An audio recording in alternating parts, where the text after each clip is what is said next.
Hey y'all, it's CherokeeStarfish. Welcome back again this weekend to some more Icewind Dale. Man, we really chewed through old Chapter 5 last time. It was kind of a short one, with basically just one set of encounters, and then coming in here we kind of blew right into Chapter 6 and had to go back and finish Chapter 5 before we continued. So today, since we have cleared out this whole section here, I want to start with these mines down this way. We're going to head in here and see what we can dig up, no pun intended, before we go and visit Marketh's palace.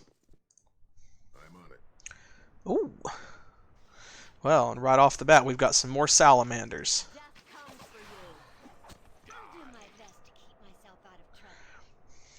Oh, it's this guy again.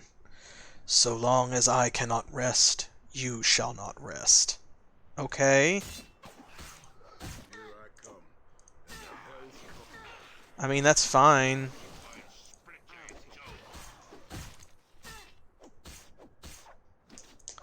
Like, sorry, buddy, but that's the undead paladin of Torm that we had to fight last time. Now, let's see. These are just miners. See if they have anything to say. Oh, man. Crossed hands and bloody wrists. That's got to be a reference to Ilmater. Phoo-wee. This place is probably really hot. Oh. Watch out! The salamanders are about. If they see you, they'll kill you. Well, thanks for the advice, but I am Gwello, a priest. I was captured by Malavon's Umberhulks and brought here to work in the mines.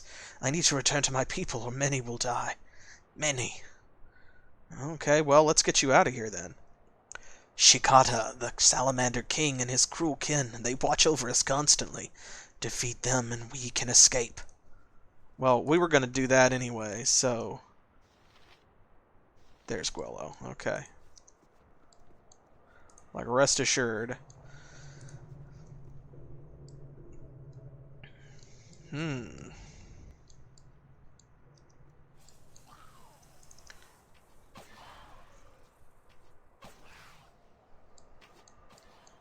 Okay, he's going this way. We'll go this way and meet him, instead of going around the other way.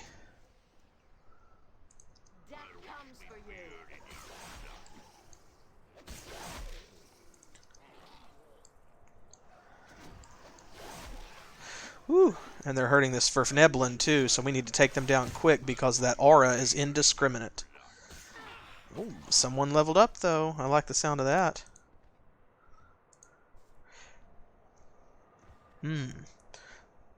Everything down here looks like it's in pretty poor repair.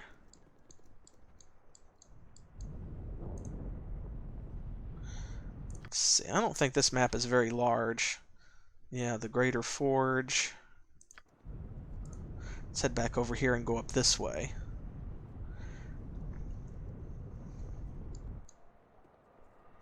I feel bad for this guy, but that's all right. We'll take care of him too. Eventually.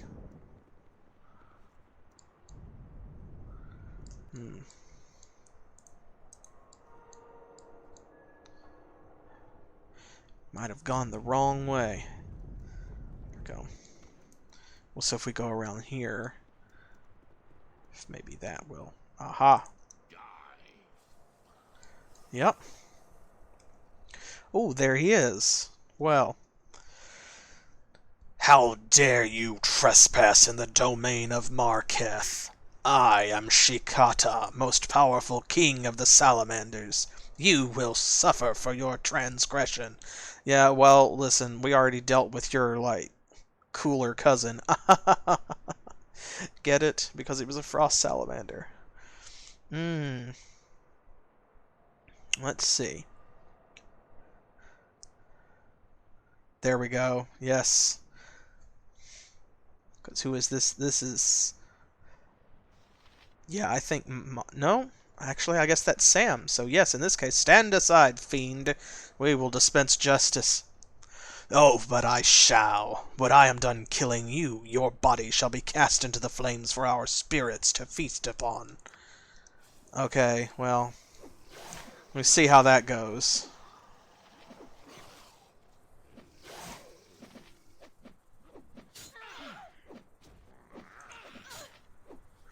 They really don't seem to be doing much. There we go.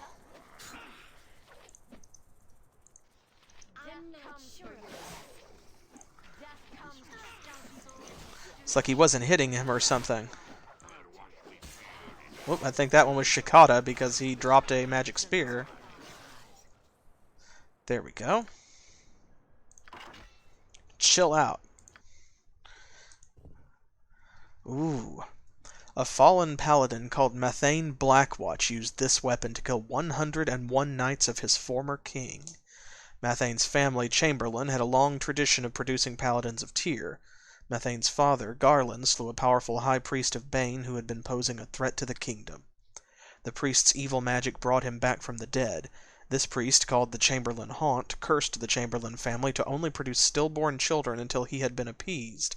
Mathane, as the heir to the family, took it upon himself to remove the curse. The Chamberlain Haunt told Mathane that he must kill 101 knights of the king. Wow. Mathane began his grim task slaughtering every knight he came across. He brought the skull and shield of each warrior to the Chamberlain Haunt as proof of his deed. The king dispatched bands of knights and heroes to kill Mathane, but he proved too difficult a foe. Finally, after 3 years of murdering, Mathane had killed 100 knights.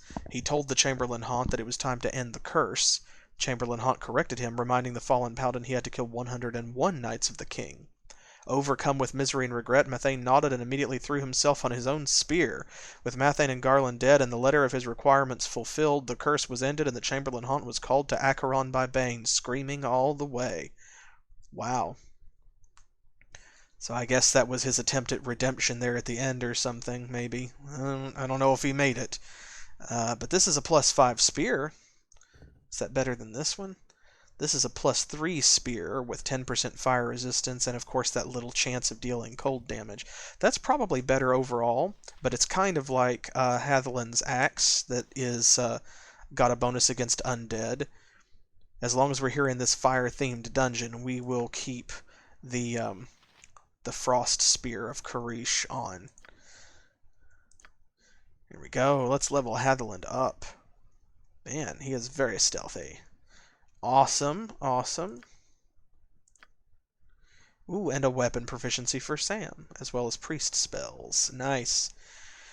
Let's see. Flail and Morningstar, mace, sling, sword and shield style. Well, he doesn't need quarterstaff. Keishara's got dibs on those. Clubs, we've only found 1 or 2 magical ones. They're mostly useless anyway.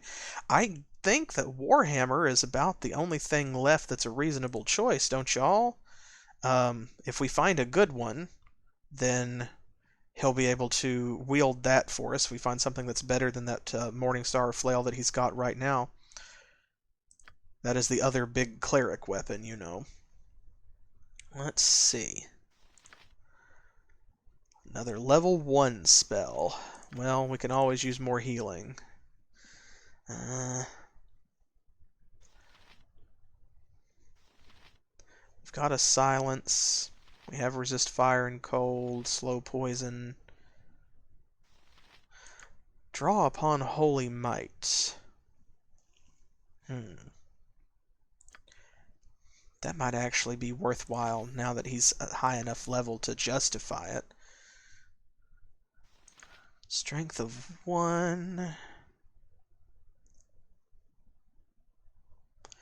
Let's see. Boosts everyone's strength. Glyph of warding. Let's have some protection from fire, I think. We're in this dungeon for a while. We don't know how long. A 6th level spell. There we go. So, we have heal. I think either Bolt of Glory or Blade Barrier is a good choice. We don't know what we're going to be fighting here in the next little while. Bolt of Glory is very much a single target spell, whereas Blade Barrier is going to take up a big area on the battlefield. But it can hit multiple times. It says here it only lasts 2 rounds, too. That's not a very long time. You'd have to cast it on top of somebody and then hope that they stand in it. So let's go with Bolt of Glory.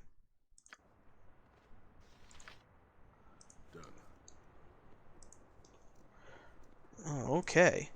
2 dwarven statues guard this small exit from the mines. Their eyes have been carved in such a way that it seems as though they are examining everyone passing through.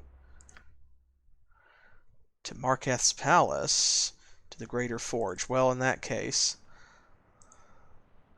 let's go down this way and check out this forge first.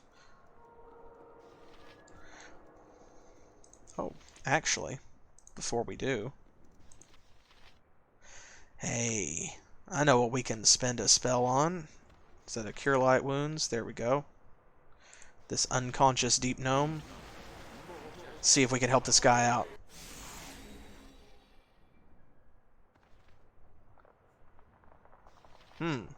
Apparently not.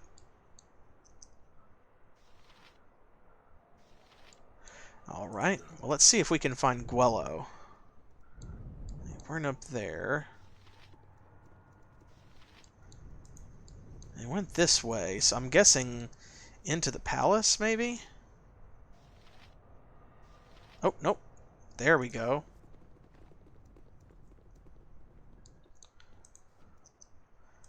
Here we go. We'll just have Astrid talk to him. Thank you for slaying Shikata and his evil kin. You must leave this area quickly, though, before anyone else comes to find you. I and my people will attempt to return to our camp through lower passages when the opportunity is right. Again, I thank you, my friends. Okay, well, we sure did that thing. Did what we came to do. Come on, let's gather our party so we can venture forth.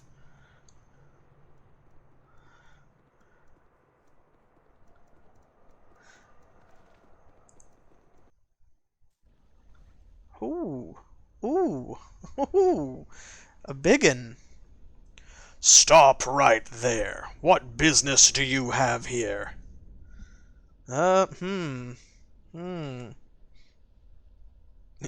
Killing is my business. You're my next customer, big guy. My business is none of your concern. I think I'm just lost. Oh, boy. Well, we don't know if these fire giants are hostile. I'm gonna assume that they are. Let's see what he does if we say this. Yeah, get out of here before I get angry. Scuttle around the palace with the rest of Marketh's puny gang. Ah. Oh, they know who Marketh is. Okay, well in that case. Doodly-doo, doodly-dee. Are there any named fire giants? Ooh, this huge vat is filled with what appears to be exceptionally pure water. Ooh, so pure it came to life and attacked us. A stout sword and sturdy shield can take you far.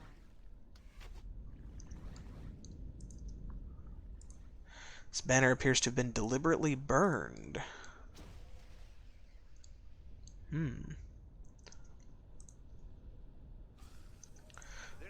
Earth and water elementals fighting the salamanders, it seems like. I'll do my best to keep myself out of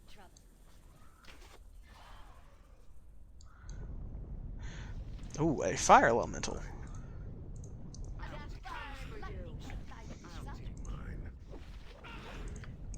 Let's see. Where's that, yeah, resist fire and cold. That only works on one person, doesn't it? Dang it. The other one is the AoE, I believe, that we don't have memorized.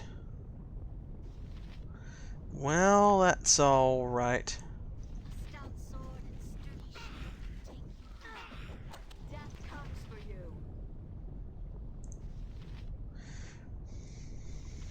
Let's see, it looks like some of these weapons are ineffective. Well, we can always switch to different weapons. Let's see how this works.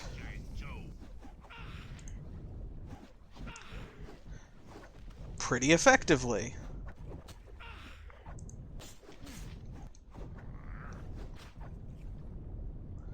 There we go.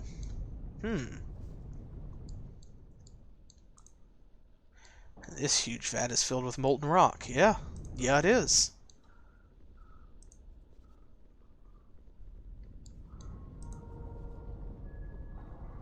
Goodness gracious. Me oh my. This place looks super uncomfortable if you're not a fire giant.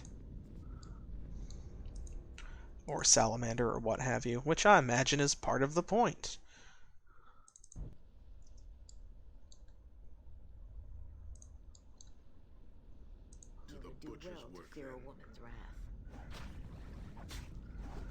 I love that the fire giants are just standing there well within, like, visual range, watching us destroy these elementals, fighting the salamanders. They don't seem to care. So that's fine, that just means we don't have to fight them all at one time. And I certainly don't mind that. I mean, salamanders and fire elementals and water and earth elementals, it's bad enough by themselves, but then fire giants too? Oh, these are filled with stones. Seems like maybe what the Great Forge is forging is these elementals.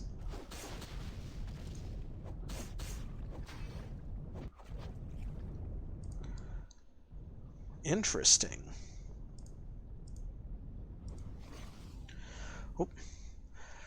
You, Prime Dweller, you have trod the wrong path. All primes who attempt to close these portals will die by the elements. Well. And of course, prime, as in the prime material plane. It's because they're from somewhere else. I'm not trying to close your portals. Well, you know what?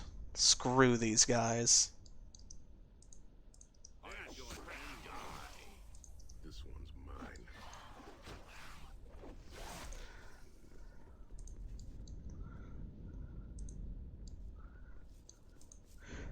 Okay, let's see here. Lower mines. Okay, so that's going to go back to the other door. To Fallen Temple. Interesting. Not sure exactly where that's going to lead. I can't remember the details of this place.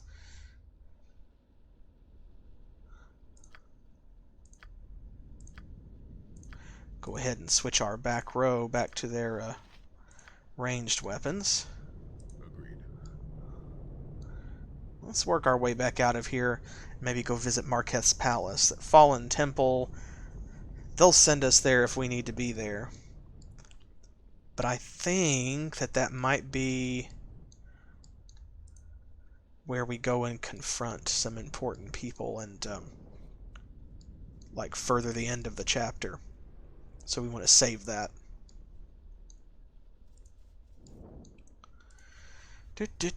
Don't mind us. Massive and comprised entirely of metal, this unfinished ship appears to be a longboat built for giant oarsmen. Fascinating. And none of you want to talk to us? Huh? None at all? This banner bears two symbols. One is a diamond surrounding two hands bound with red cord. The other is a circumscribed black unicorn's head. Well, that first one is the symbol of Ilmater.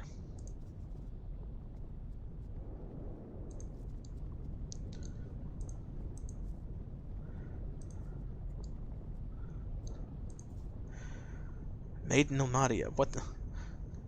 Who the hell are you? This is definitely Hatheland.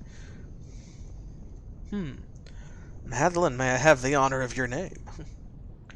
The honor of my name? Well, since you're so nice. My name is Maiden Ilmadia, However, because you're so nice, you certainly can't belong down here. Marketh's friends are all uncultured idiots, and Malavon simply doesn't have any. What's a good-looking elf maiden like you doing in a dwarven forge like this? Lol. Yeah, okay, so you've caught us. What are you doing here? Not that it's any of your business, but I suppose you're better company than the giants. My superior has requested that we dismantle the great forge. We are using the metal to construct a longboat of immense proportions. Why, she really is just going to lay out her evil plan for us. When the ship is finished, the giants will row it down the great lava rapids just beyond that rock. From there, they will pick up speed and ram into the cavern wall, roughly a quarter of a league away. When the wall breaks, the lava will pour into the large low cavern beyond. In that cavern lies the dark elf city of Relauven. Drow always flaunt their resistance to magic. Well, we'll see just how resistant they are to lava and giant 200-pound broadswords.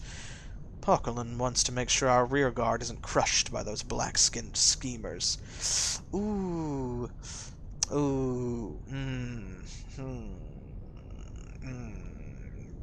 The racism doesn't taste good. Besides that, my job is pretty straightforward. In our spare time, Malavon and I are attempting to use Soblectan's red wizard formula to create black unicorns. Once I locate the herd that occasionally mills around the severed hand, it should be simple enough to lure a few my way with my virginity and the help of a necklace that masks my true nature. Well, just putting it all out there, huh? Yeah, that's a thing. Black unicorns are like a magical creature created by the red wizards of Thay. They take regular unicorns and make them evil or something. It just goes to show that Hatheland was right. There's nothing that can't be corrupted in some way. Hail Ilmater and all that. Well. Goodness. Yeah, I think it's time for you to hand over your badge now. You have a fine operation. Hatheland must be very pleased. Well. Hatheland is not happy. Oh, shut up. What am I supposed to do? Listen to our elders and watch as the greatest race on Toril drifts into the western sea? To the abyss with the retreat, the houses, and the Seldarine for all I care. And since you appear to not approve of my life and how I live it, to the abyss with you. I'm not sure about this. I mean... Oh, now we get to fight the giants. Oh my.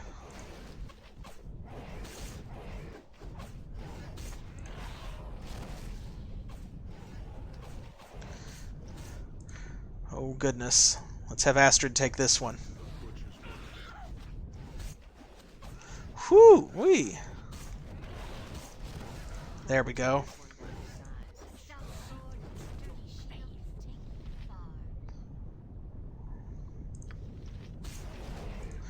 Oh, intercept, intercept.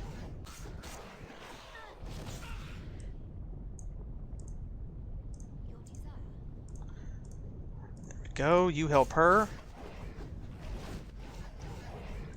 Excellent.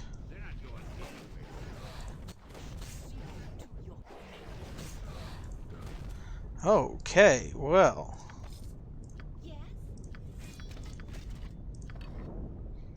Really? Oh, yeah, I guess so.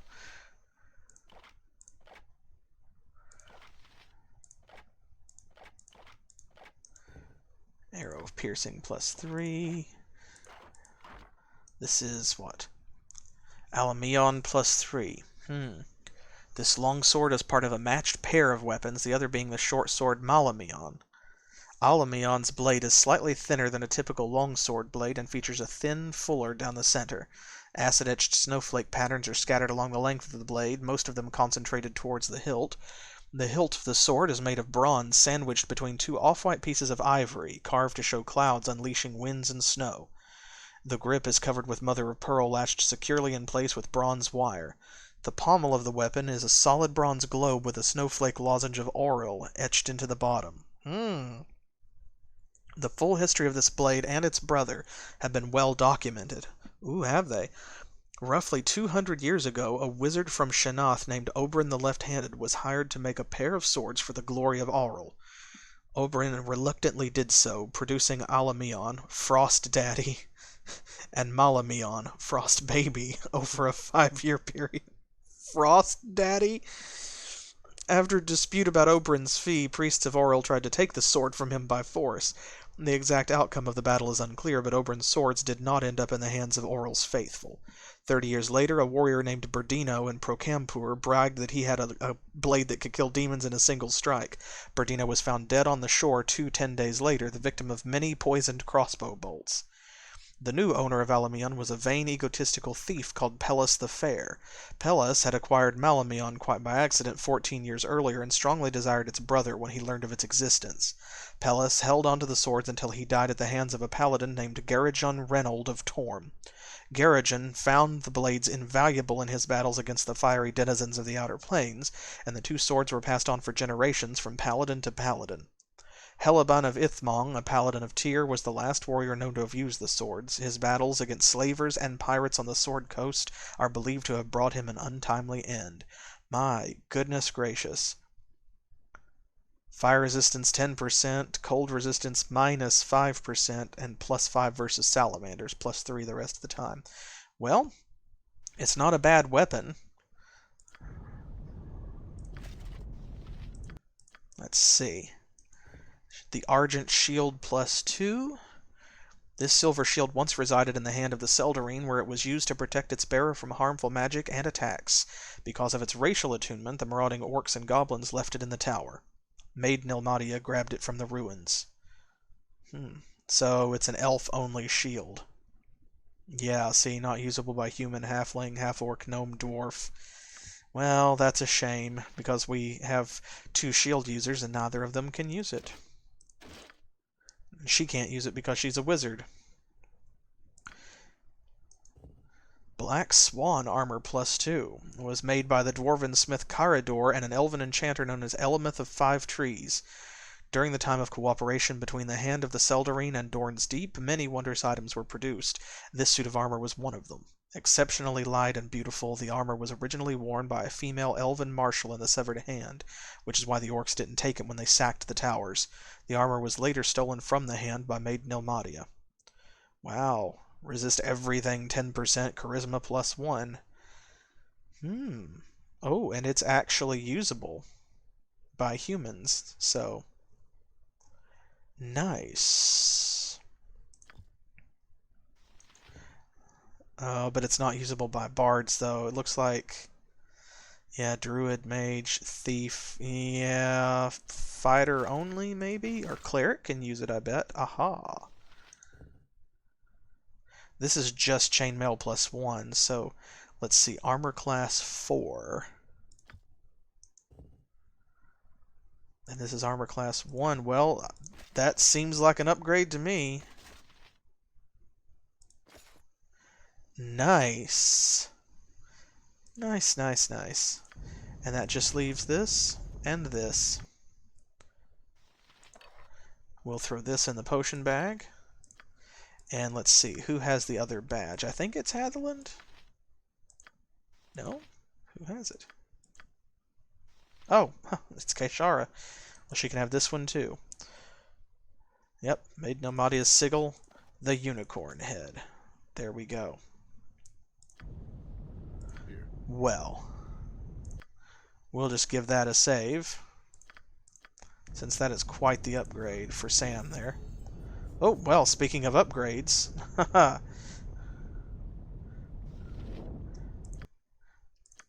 Astrid. Nice. Whew, a proficiency slot for her. Sword and shield and longsword are both maxed out, finally. My goodness gracious. You know, just in case, she'll never be as good with any other weapon as she is with a longsword by the time that we get to the end of the game, but we don't have anyone using bastard swords, and we found a few decent ones. So Somebody's got to hold that front line. We've already given Hatheland proficiency with short bows, so rather than switch Astrid out for a ranged weapon as well, although it's always nice to be proficient, I'm going to say let's throw this in Bastard Sword. And that way she can switch between different kinds of one-handed weapon while still using her shield, and if we find a really good Bastard Sword, she'll be able to use it. So, yeah, there we go. Her Thaco's reduced by 1. Some hit points and lore. Cool. Ooh, and Motmic levels up as well. Thaco and hit points as well. Nice. Cool. We are moving right along.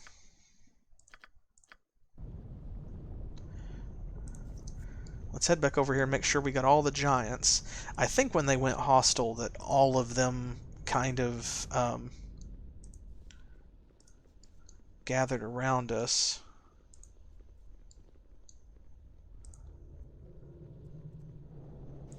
Yeah, I don't see any more. I think we're good.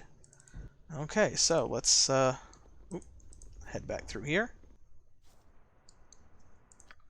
And now, the back door to Marketh's palace or the front door?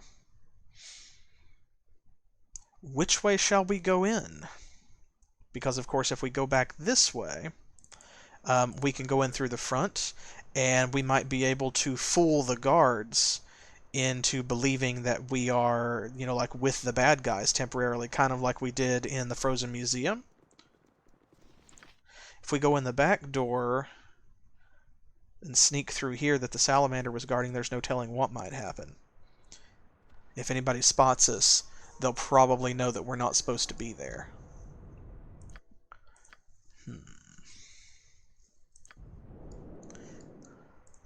Let's see, because we're probably going to wind up killing all of these bad guys anyway. Let's try the front door and see if we can fool the guards.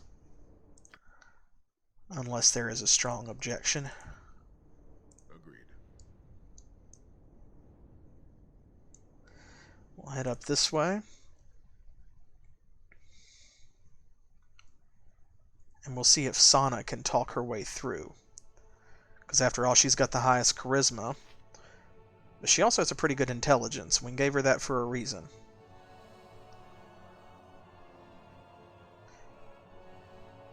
The music is appropriately dramatic here.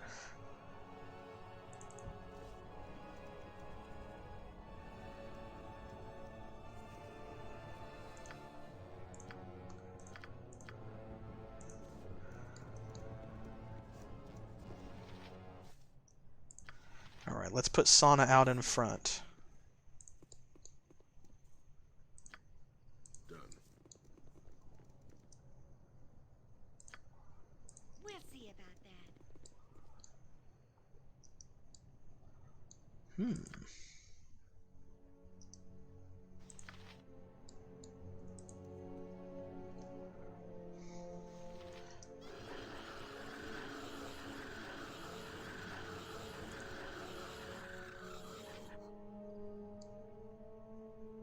Well, giant screaming mushrooms, check.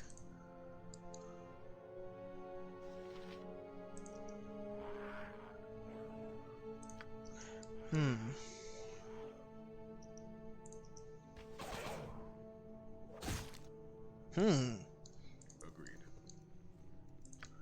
We'll see about that.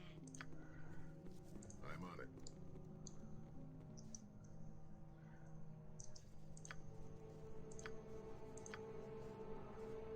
Not really finding anything. I'm on it. They mentioned somebody named Seth guarding the door. I was hoping to talk to him and fool them.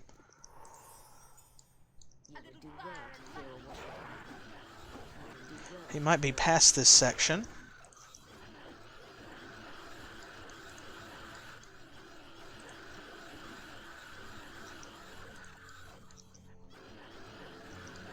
I saw somebody. Not him.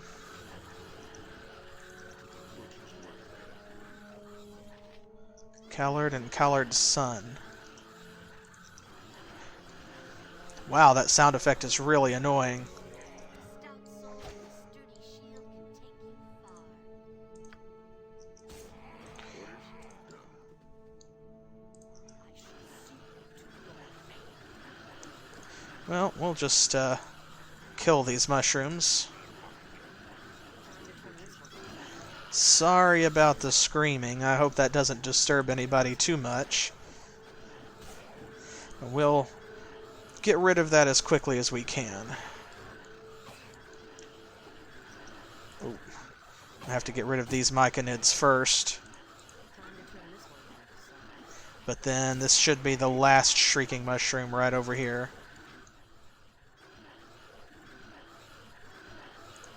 Shoo-wee. There we go. Blessed silence.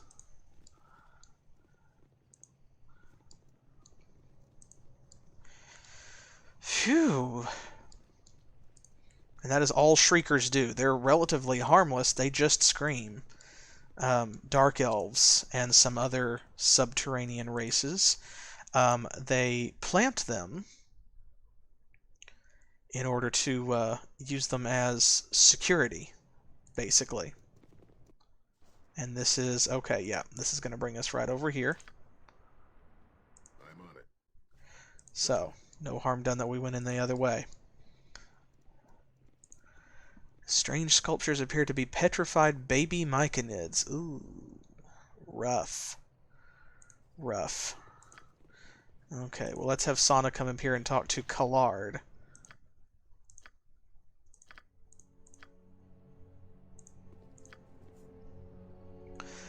Hello. What are you doing in here? Lord Chamberlain Marketh will harm you if he finds you. Well, thanks for your concern, but we're good. All right. Don't say I didn't warn you, though. This is a dangerous place. And what about you? I am Collard. I am a sculptor for Lord Chamberlain Marketh. He took me out of the mines so my son and I could sculpt a statue of him. Lord Chamberlain Marketh made us tear down the statue of Dorn. Poor Dorn. It's a good thing he can't see his little palace now. What would he think? He would think that the world would become the worm's lair. What I'm doing here, it's a disgrace. If my son's life weren't at stake, I wouldn't have any part in it. And this sculpture seems really lifelike without him here. When we Sverfneblin sculptors see a person's face, it becomes a block of stone. Inside of every block of stone there are 1,000,000 faces. By looking at a block of stone, we instantly know how to chisel away everything that is not the face we see in our minds. Well, that's cool. No, actually, we just use this drawing of him. It's pretty good. Flozem, one of Lord Chamberlain Marketh's bodyguards, drew it. You can have it if you want. We already have most of the detail done. The face and the ring were the hardest parts. God. You know, yeah, he does seem pretty laid back. I don't fear for my life, just for my son's. Fear is the one thing I wouldn't give Marketh. I would fight for him, mine for him. I'd even die for him to save my son. I'd never let him terrify me. That's why he went after my son. We're almost half the size of Marketh, but we're all bigger men than he is. Dang. Roasted. We'll see about that. Oh, this deep gnome has had his tongue cut out. He looks at you sadly for a moment before returning to work. Well, it's nothing that a regenerate spell won't fix. Artisan's District, 2nd level, in the Fallen Temple. Okay, so that's going to go and link up with that other cavern we found. So, good. That means that we don't have to go back the other way. We can just go in that direction. So everything's coming together. Let's head through to the Artisan's District then and see what's up over there. And what is up is a blind minotaur. Okay. Just right away, huh? Right out of the gate. Another blind minotaur, an umber hulk. Ooh.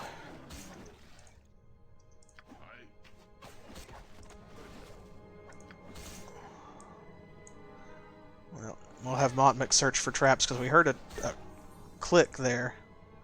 Aha. Oh, right. We have to take off his armor. We can't do that during combat, so...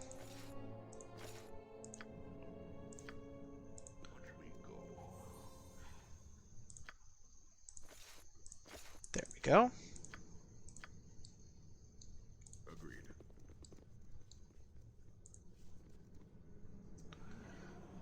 Here I come. The hells come with me. Trying to pick up treasure and fight at the same time, and it's not working.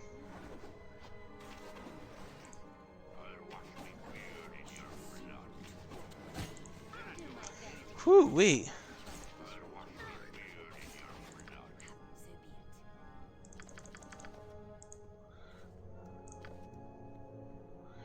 Let's see.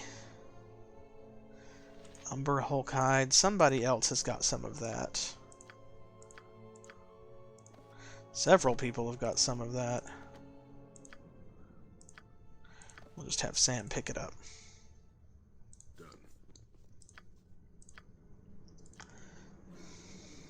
Done. I'll do my best to keep myself out of trouble.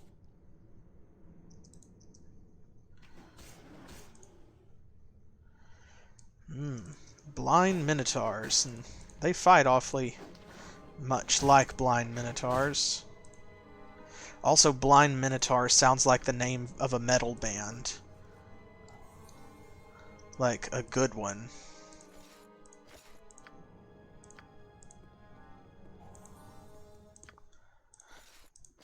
There we go. Agreed. Phew-wee. Aha. To Lower Dorn's entrance. That is where the thieves were at. I wonder if that was that Seth guy and we already killed him. I mean, if so, that's his problem, not ours.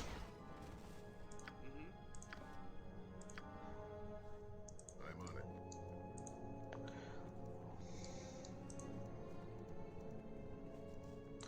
Phew.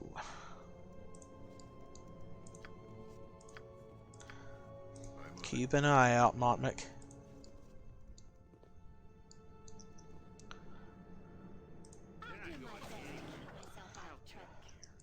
This is so awful down here when you just see this, like, a stream of updates saying so-and-so attacks Blind Minotaur. It just really sounds awful. Like, if you didn't have the context.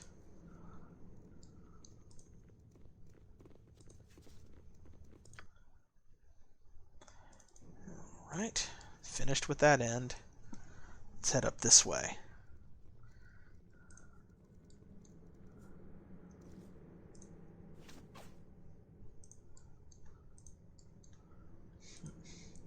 We'll see him again, I'm sure. Gosh, I hope not. On the other hand, we don't have a druid in the party, so we could probably get away with it up to a certain point.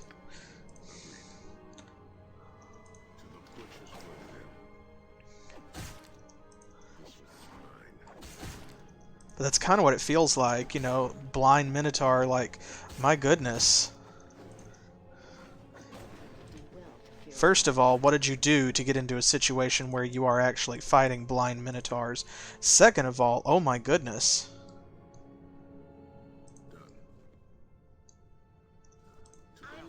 Just the phrase Blind Minotaur. There's a lot packed in there. Come on, fellas. You got this.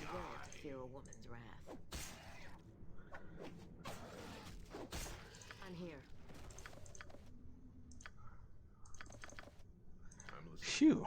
Some of this junk is going to have to go into the bag of holding.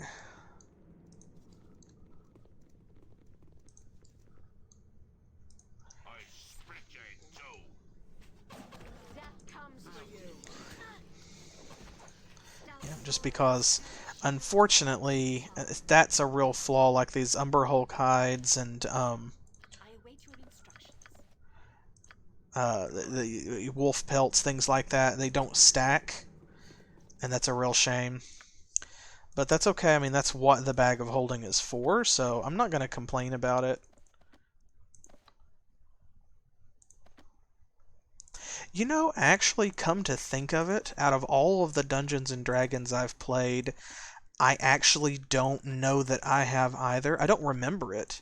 The only, like, for sure memories I have of dealing with an Umber Hulk, I think are from the R.A. Salvatore, like, Drizzt novels.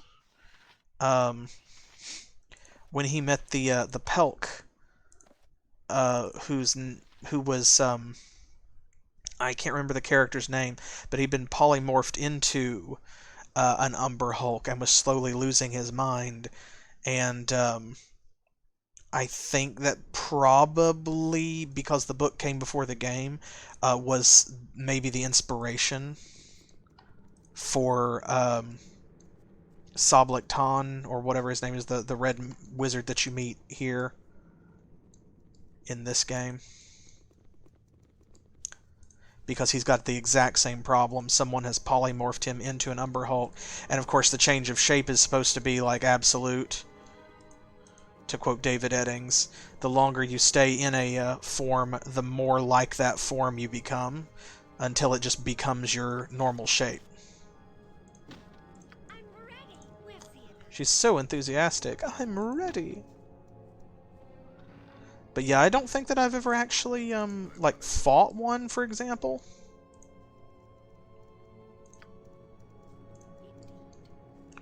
Time for our dignified wizard to go rifling through barrels for wizard garbage.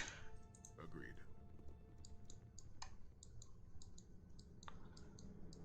Don't see any other containers.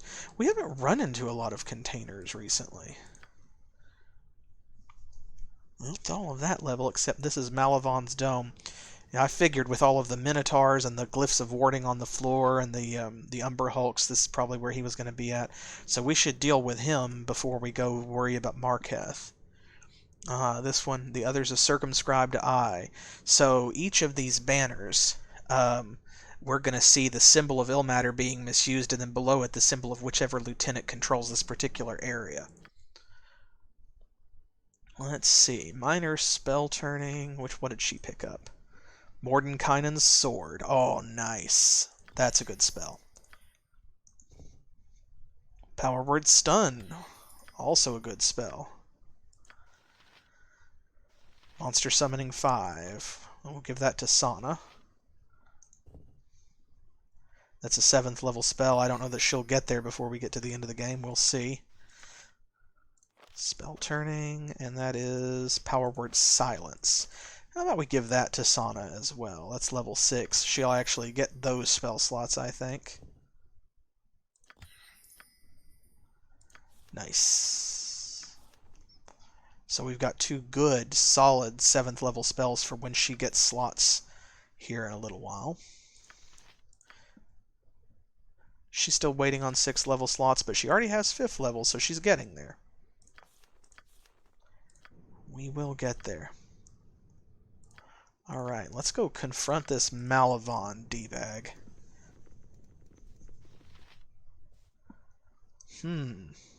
Umber Hulks again. Come on. I'm not sure death comes for you.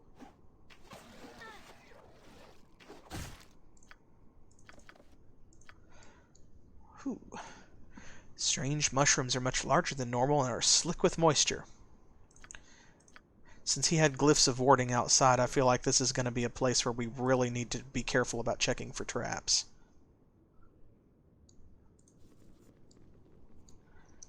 Ooh, blind Sverfneblin. Is that his theme? I mean, his symbol is a circumscribed eye. So I guess he just blinds everyone. Iron Golem. Ooh, all these blind Sverfneblins. Umbrage Hulks. Yeah, like they're mad all the time. Oh, here we go. Take one more step, and these slaves will die. You see the golems to each side of me. They are more than capable of killing all these pathetic creatures.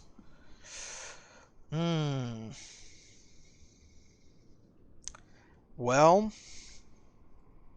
I'm pretty sure he's not bluffing.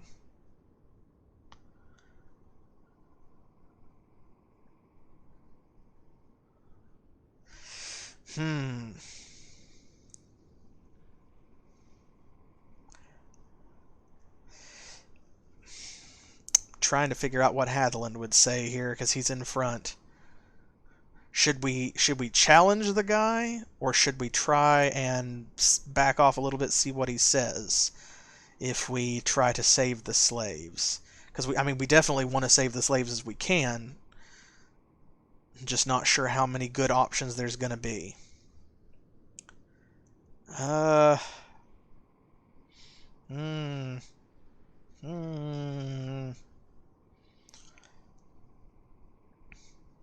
I'm really torn, because I feel like Hatheland would say either of those. Think we should taunt him? Alright, let's see what happens. No, not really. I just like using morality against people. I also like watching these worms die. Why not combine the two? It's fun for everyone. Well, maybe just for me. I don't know. I haven't been out of here much recently. Why should I? I can see everything from here. I'm always watching. Watching! Oh, yeah, you're nuts. You're already boring me with your crazy talk. I think that I'll be setting the standards for sanity around here, thank you. Yeah, you collect eyes. They were staring at me, damn you. They're always watching, just as you're watching. My sisters were always watching, too. Only Gina still has her eyes, just so she can see Marketh leering over her. Okay, well, he probably will kill them. Okay, well, drop your weapons. Drop them. Drop any ones or potions you have, too. We wouldn't want to hurt the precious little pathetic Sverfneblin, now would we?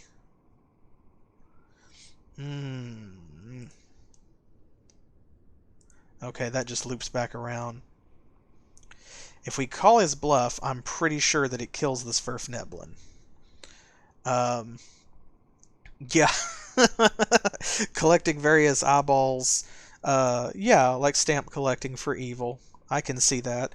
You know, you have like very small, quiet conventions where people would travel great distances to share their collections with each other. That kind of thing. Oh, did you get one of these? These were limited edition. But anyway, Okay. So we're going to have to figure out, if we want to save these Sverfneblin, we're going to have to figure out how to talk him around to it. But if we throw our weapons down, what's he going to do? Basically. If I remember correctly, I am not 100% sure that there's anything we can do. I'm trying to remember. But I know this. Yeah, like that's kind of... I don't know what else we can do, because I don't remember being able to find a good solution to this in all the times that I've played it. And the main thing is, if we do drop our weapons, then we have to fight him unarmed. So... Because, I mean... He casts, like, Cloud Kill or something, I think, at the beginning of the fight to try and get us and the slaves. So, let's just see if we can preempt this. We've got Zone of Sweet Air. Maybe if Sam can get that spell off, we can protect some of them. Alright. You're no fun at all. Oh, well. Matron Mother always said there'd be times like this. Die. Okay. First things first. Like I said, I'm positive he casts Cloud Kill, so let me find that Zone of Sweet Air. Is it this? No, that's protection from evil. There we go, Zone of Sweet Air. And everyone else... let's just attack Malavon. And I'm going to have Keishara hit him with her most powerful single target spell, which is not Cloud Kill. No, it's not. Phantom Blade will give her a weapon, but I think that's going to be Mordenkainen's Force Missiles, probably.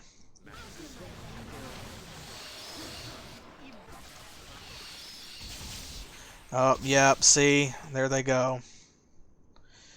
Okay, well, yeah. There's just not a great way to win that fight.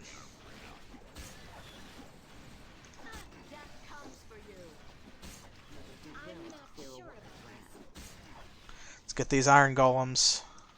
The Umber Hulks are nothing to us, but those golems pack a punch. There we go. Man, that's rough. Sorry, slaves. Phew. What an excellent job you did disposing of my simulacrum. It took me a long time to make him, but money is no object when the suffering of others is the greatest reward. Oh, Soblik-Tan always thought he was the master of magic. Always turning me away, always sending his precious stinking Aurochs after my little Umber Hulks, training them to kill my pets on sight. I had the last laugh, though, when I turned him into an Umber Hulk and placed him among his twisted creations. And now for meddling in my affairs, you will suffer a similar fate. You've butchered my servants and wrecked my home. The tide turns now. Oh, well. Let's get him.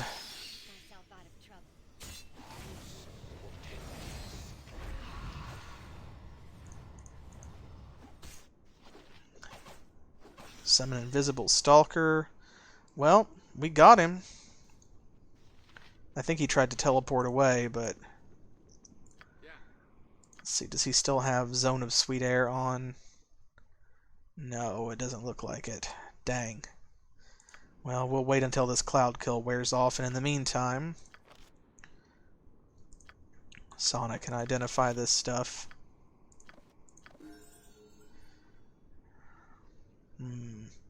Unfortunate.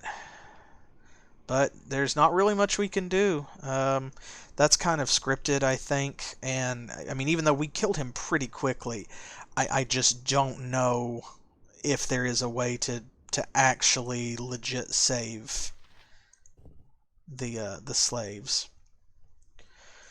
Robe of the Watcher, Malavon dropped. Oh, made for a dark elf wizard from Malavon, the Robe of the Watcher is recognized among drow as a sign of great power. It is traditionally worn by the most talented practitioner of divination magic in Malavon's Academy of Sorcery. Malavon was awarded the robe when he was still in good graces with his city. Ooh. So, armor class 3, +2 to save versus spell, 10% magic resistance, non-detectable by detect invisibility, scrying, and so on, and immunity to the gaze of Umber Hulks, which I think has, like, a confusion effect or something? Put these away here.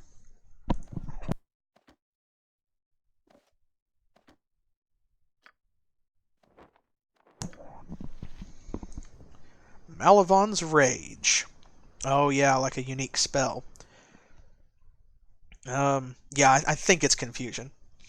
Shoots darts of pure energy out from the caster's body in all directions, harming friend and foe alike. Small wedges of magic deal 20d4 points of piercing damage to everything caught in their path. Especially useful when a wizard is surrounded by enemies. Well, we'll put it to better use than he did. Let's have Sana identify the stagger as well. Sounds good to me. Still waiting for that spell to clear. I really feel bad about that, but there's not really a way to do better than that, I don't think. Let's see. Fire Kiss, +3. This thick blade was originally crafted by Darrow, deep beneath the surface of Faerun. Those are like dwarf cousins. Owned by Savant Dabant, Fire Kiss was rarely put to use. Dabant relied upon magical traps and torture to amuse himself instead. Eventually, Dabant was killed by a mob of hook horrors who kept the dagger in a pile with all the other refuse. 30 years later, Mind Flayers destroyed the hook horrors and took the dagger back to their community. The merchant Nim traded Deep Gnome slaves to the Mind Flayers in exchange for the dagger, which was eventually sold to Malavon. 5% chance that hit targets affected by Shroud of Flame, dealing 2d6 fire damage. And otherwise, it's just a +3 dagger. Well, this is a +2 dagger, but it's got that poison damage.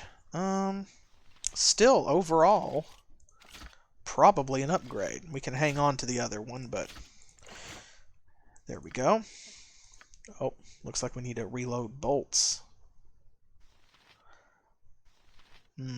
We're getting low on ammo. This has been a long journey, folks.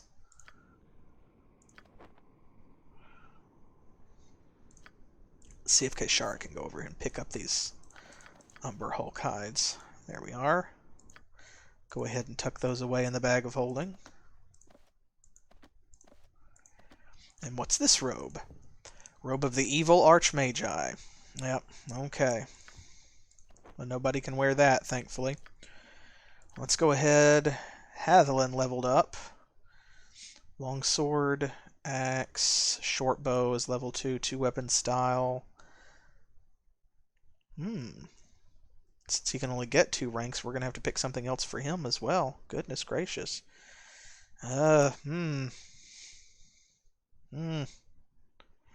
of in the similar situation to Astrid, like there's not anything great to take for him. Well,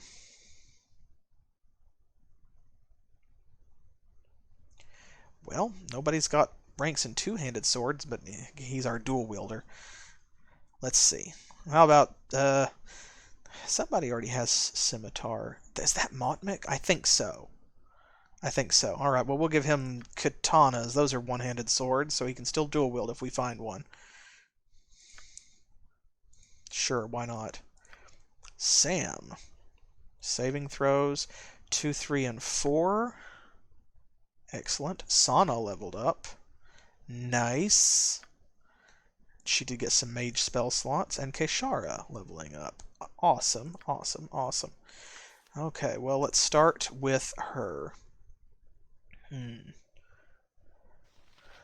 Blindness, Aghanar Scorcher. A mirror image, I think. A good defensive spell. She needs more of those. Let's see, these 3rd level spells. We could use another Ice Lance, perhaps. Protection from fire, protection from cold. Let's go ahead and let's do...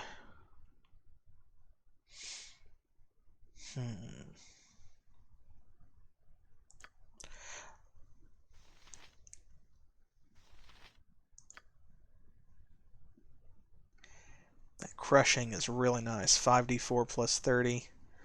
5d6 or be stunned. Let's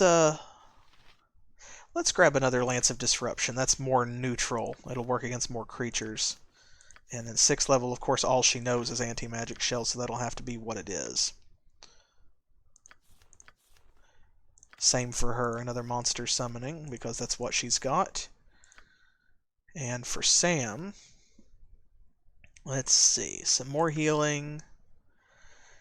3rd level. He just got a 3rd level spell slot. But another Dispel Magic, so that way we're not completely out when we spend one. Lesser Restoration is not a bad idea, I think. Defensive Harmony. +4 to armor class. Let's grab a Death Ward, I think.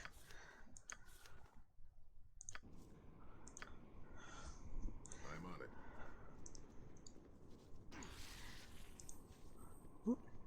Okay, that's not a cloud kill, that was an acid fog. Goodness gracious. Here. It's going to last a long time.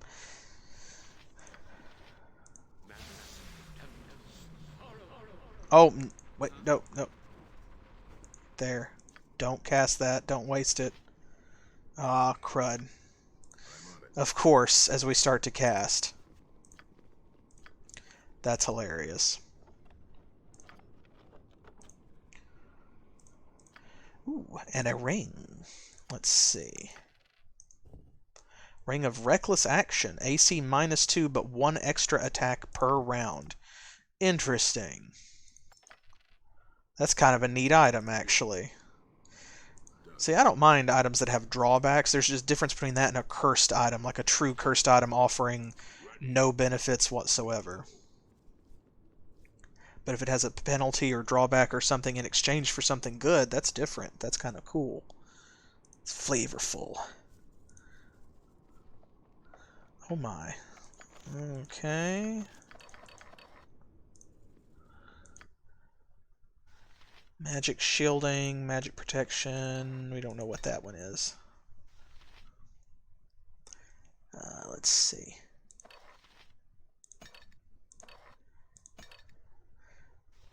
Hope. I think she already has that. She needs to give this to somebody else. Oil of Null Effect. This potion is a result of Darrow savants meddling in magical unguents. When it is smeared over the body of a living creature, it will nullify all magical effects, including curses, contingencies, and Geas spells. Okay. Huh.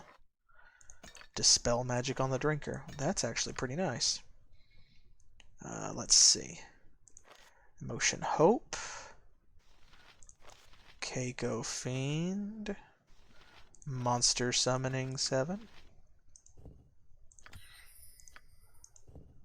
She can't learn that, actually, because it's level 9. Bards don't get 9th level spells. Keiko Fiend. Oh boy. Yeah, this is a desperation spell. If you have protection from evil on, it won't attack you, but otherwise you summon a giant demon and it just starts killing stuff. Just starts wrecking everything.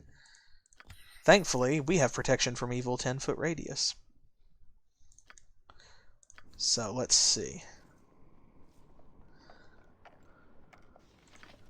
Ooh, some seeds. That's cool. We can probably take those back to the Hand of the Seldarine. Yeah, nice. Especially because it says that they're meant to grow in, like, very unfavorable climates. So that's cool. More spells. Unidentified potion. Potion of invulnerability. Don't we... I thought somebody was carrying one of those. Maybe not. Well, we'll give it to Sam for now. Oh, he has 100 hit points. Cool. Okay, Tensor's Transformation. That basically trades your spellcasting abilities in exchange for making you into, like, you know, a giant combat machine for the duration of the spell. Huh. Well, absolute immunity. That has to go to Keishara. And Flesh to Stone.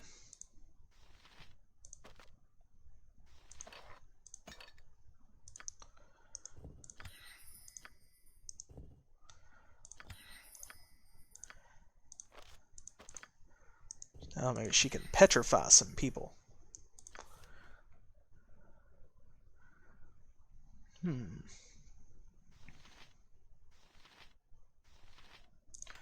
going to give her a shield in that extra first level slot. And actually now she has some choices.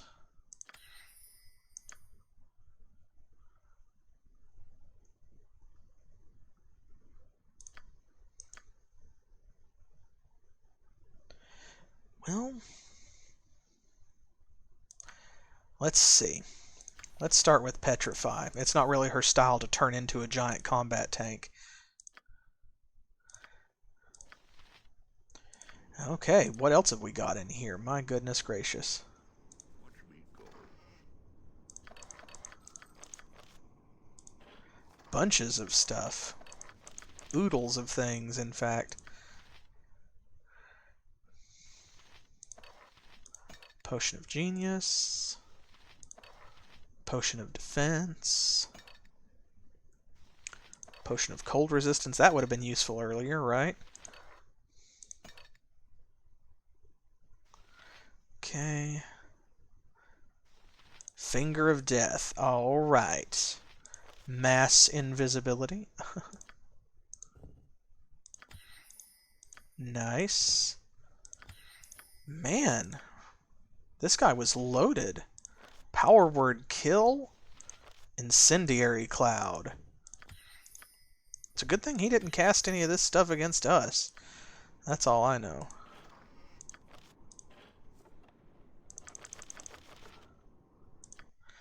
Alright, let's see. Chain Contingency. Simulacrum, of course, we knew he knew that. Keishara's making out like a bandit. Some of these will probably go to Sana, though. Shades. Yeah, we'll give that to her. She's our summoner. Disintegrate! Disintegrate! Death Fog. Death Spell. I have to learn all of these death spells before I can learn more death spells, says Keishara. I don't have room for all of... How do I hold all these death spells? My goodness gracious. So, yes. Excellent. Let's see. None of those are 5th level. They should all be 6th level or higher. Well, instead of Flesh to Stone, why not just Disintegrate? It's so hard to choose, because now she's got Death Fog, which, see, acid damage. That's what he cast a minute ago. Whew-wee. And then Death Spell, which just kills people, basically. See, in this too, characters slain by a death spell cannot be resurrected. They are gone forever. 2nd edition went hard.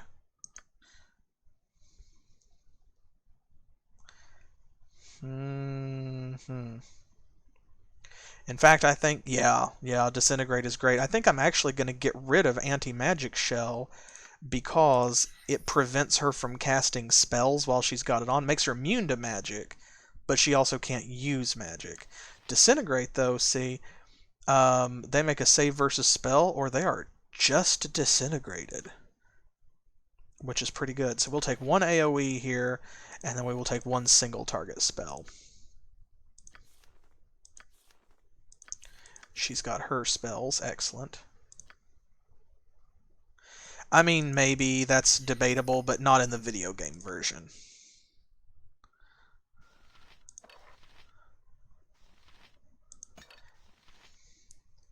And let's see, this necklace needs to be identified.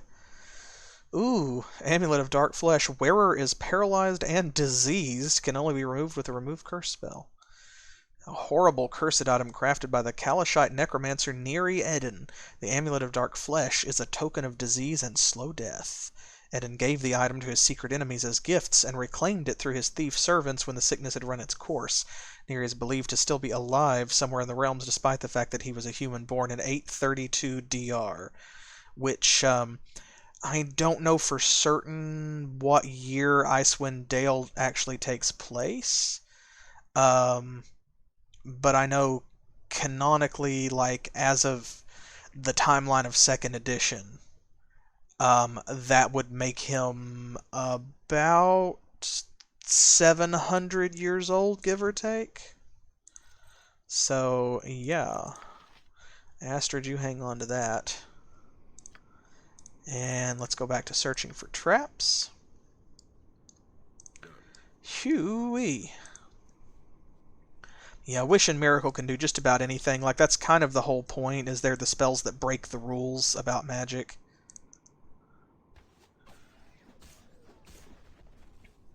But keep in mind, it means they can't be resurrected. Like, Wish can only replicate spell effects up to, you know, the same level that it is, 9th level. And, you know, True Resurrection is a 9th level spell. Well, in here it's 7th level, I suppose. So chances are good if they can't be resurrected, then Wish might not do anything. And the Miracle spell didn't exist in 2nd edition. That came along with 3rd. Miracle was the cleric's answer to the Wish spell, in fact.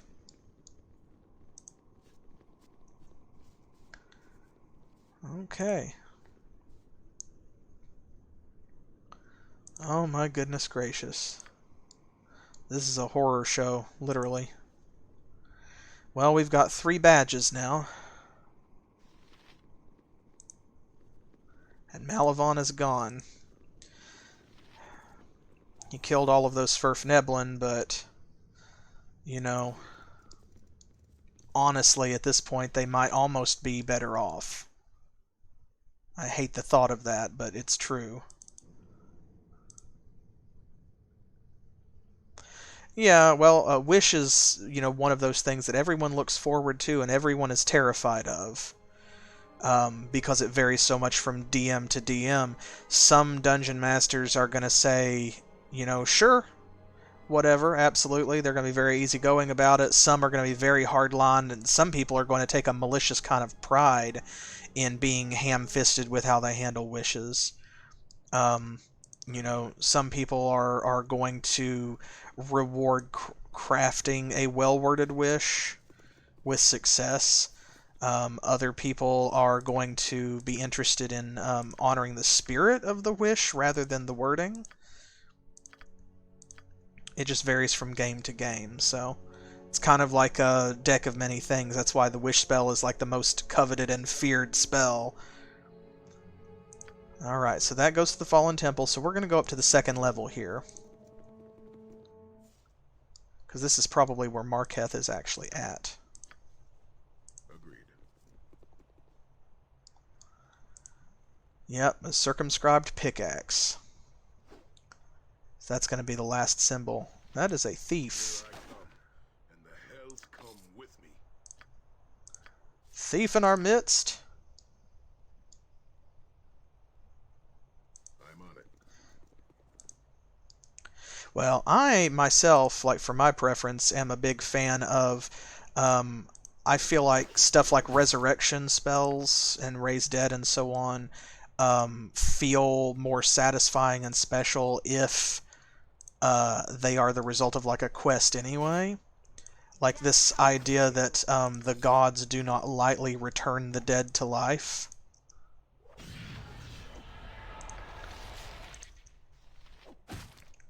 And so, in order to convince them to do so, you need to do something for them. Especially because when you consider that there's more than one deity. So, you know, consider for a moment that if Sam up here, who is a cleric of Yondalla, needed to resurrect Keishara, who is a worshipper of the Seldarine, the Seldarine might have something to say about that. And so that means that if he is going to cast Raise Dead, that power is borrowed from Yondalla, she's going to have to go to the Seldarine and intercede with them on his behalf to bring Keishara back. So, like, that's a lot of work, that's a lot of delicate diplomacy. You know, if the gods are not friends or something, then, like, that's a whole other issue. So, you know, maybe there is a spellcasting component of, like... Ooh, who's this? Of like 5,000 GP of Diamond Dust or whatever, but it's a lot more interesting if maybe, you know, Raise Dead does work on anybody, but you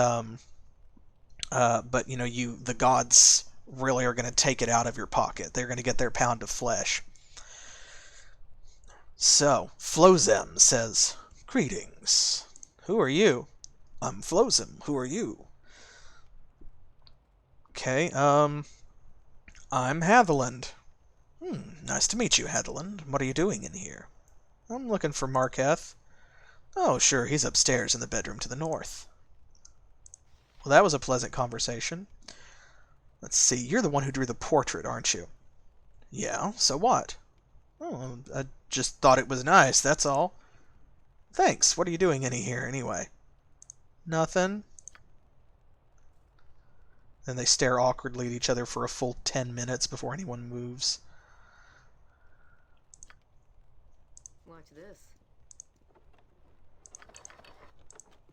Doodly doodly doodly doo. Well, that sure was a conversation that they had. Love it.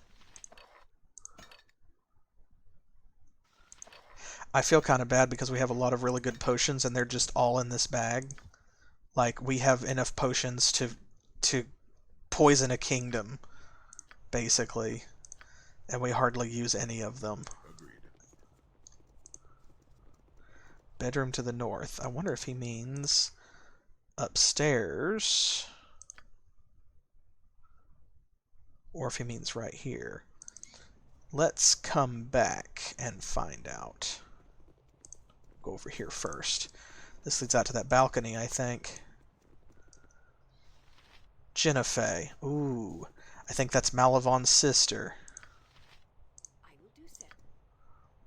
Hello? Dark elf scum. Ooh, ooh. Yeah, I'm not sure if anybody else gets this option or if that's because we're talking to her with Keishara. I don't know. Uh-oh. Well met. May I have the pleasure of your name? My name is Jennifer. Faye. That's a beautiful name for a beautiful woman. But what happened to your eye, Jennifer? I accidentally fell down the stairs. Oh my god. No, seriously, who did that to you?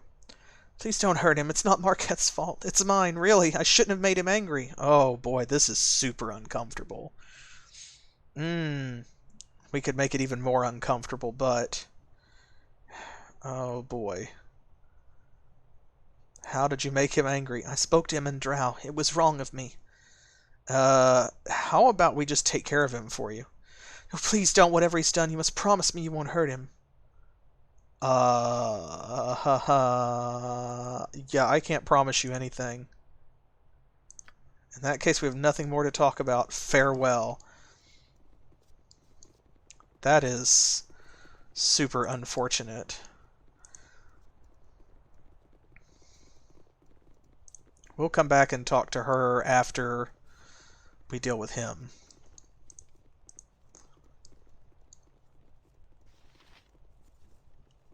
Well, I don't care if it is. I kind of hope that it is. Fleesum. I guess that must be Flozum's brother. Hey, what are you doing here? Excuse me, I'm lost. I reckon I might be able to help you. Where are you headed? Nowhere in particular, bye. I'm sorry, stranger, but I can't let you go. I get the impression you're up to no good. I'm gonna have to prevent you from wandering around in my employer's home causing mischief and the like. Oof. Oof. I wish you hadn't said that. Yeah, that was never gonna go good for you. Longsword +1. Large shield +1. Bathed in blood +4. Ooh. Karos the Red wore this blood-red suit of plate mail through many years that he fought for the Church of Tempest. He was born as the son of humble farmers near Collant. When he was a young man, he set off for the city to hire himself out as a mercenary. After a number of successful endeavors, Karos became a short-term member of many adventuring companies. Along the way, despite his many victories, Karos became disgusted and terrified by the sight of blood. His fear eventually spiraled out of control, consuming him with madness. Priests of Tempest found the huge warrior and took him into safekeeping. The priests believed that they could cure Karos of his fear. Over several years, Karos learned the ways of the Tempuran religion, eventually becoming a priest. His final step in overcoming his fear was being submerged in a tub of blood until he almost drowned. All the time he was held down, he never struggled, flinched, or tried to escape. In his later years, he had a suit of armor made to remind him of his past. Oof. Well. Okay then, I guess. I think this might actually be... Yeah, that is better. So, okay. Well, I was worried that was going to be for, like, evil-aligned characters only, but technically that's better than her full plate +1, so... overall at least. -1 AC, -4 versus slashing. This one's 0 and -4 versus slashing, and -3 versus piercing and missile. So, well, unfortunate. I hope that doesn't upset Flozim.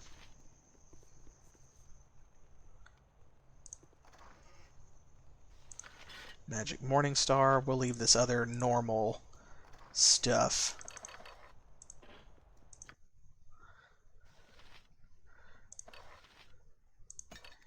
Put these potions away. Does somebody have an oil of speed? No. Okay, I guess not. Oh! Oh, wow! Oh no! The container is full, y'all! Uh-oh. Whoa. I want to see. There we go. Oh! Ooh! Morningstar of the Gods +3. That's different. +3 Morningstar. AC +1, Wisdom +1, 2 additional first level and 1 second level priest spell. Well, it's usable only by clerics anyway. What is this? Sanctified Morningstar +3. So this is literally just a straight upgrade. They're exactly the same, except that it adds a second level spell slot as well. Bam.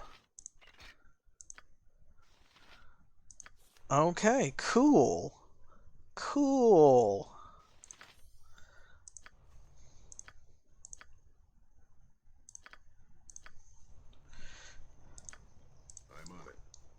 Well.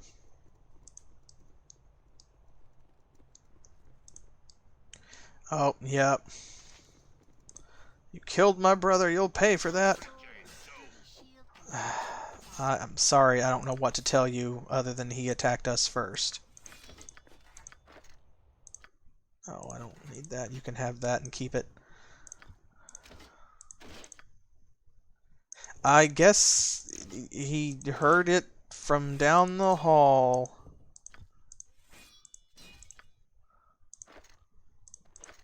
Or something. Girdle of Stromno, strength 19. Ooh! The enchanter Presden of the Vast created this girdle several hundred years ago for his bodyguard, Dendas the Rye. He named the broad belt after a hill giant who had almost killed him when he was looking for spell components. Dendas died defending Presden from rival mages near Ordulin. Well, let's see, not usable by... Okay, it looks like it's fighters only. Yeah. Well, Astrid already has the highest strength in the party, so we'll give it to Hatheland. There we go. You're thinking of like the Thunder Twin thing. Yeah. That's, like I said, I'm not 100% certain what timeline this is, so I don't know, because I'm not sure of the date, whether or not the Thunder Blessing has happened. For those of you not in the know, the Thunder Blessing is when basically not enough dwarves were being born, and so Moradin, the #1 dwarven god, caused a bunch of... Oop, a thief is attacking Keishara. There we go. I'll do my best to keep myself out of trouble. Moradin blessed a bunch of dwarves to have more children, and so, you know, a bunch of twins and things were born. And these twins, when they were born, were called Thunder Twins, and they could do things like, broadly speaking, sense when their sibling was like in danger, or if they were healthy, or, you know, that kind of thing. The cook. We'll have Sana talk to him. What you need. Okay. But so I don't know if the Thunder Blessing has happened yet. Oi, what are you doing in me kitchen?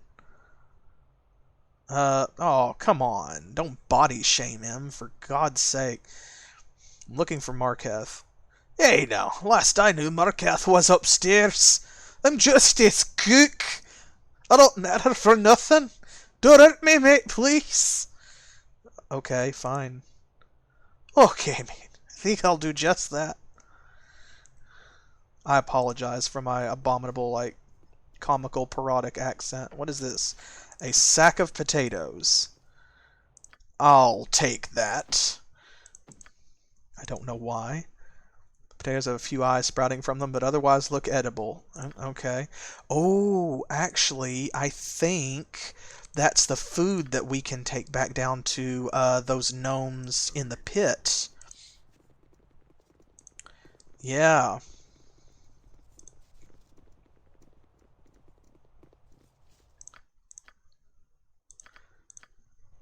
Okay, let's go meet Marketh. 1281, is it? Okay, well, if it's 1281, like, 3rd edition and stuff kind of happened around 1472. So, yeah, I was about to say, I think we're a few years before the Thunder Blessing happened. So, no, but I don't think they were dwarves anyway. I think they were humans. I'm not sure of that, but I think they were humans. Come on.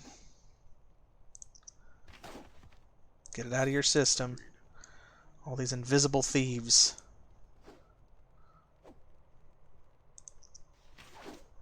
Or should I say free floor cash? You know we love floor cash. That's our favorite thing. Goodness gracious. You'd think they would get the picture after a few of them bought it. Come on, there's another one. So you can hear them trying to sneak attack and missing because our AC is too good.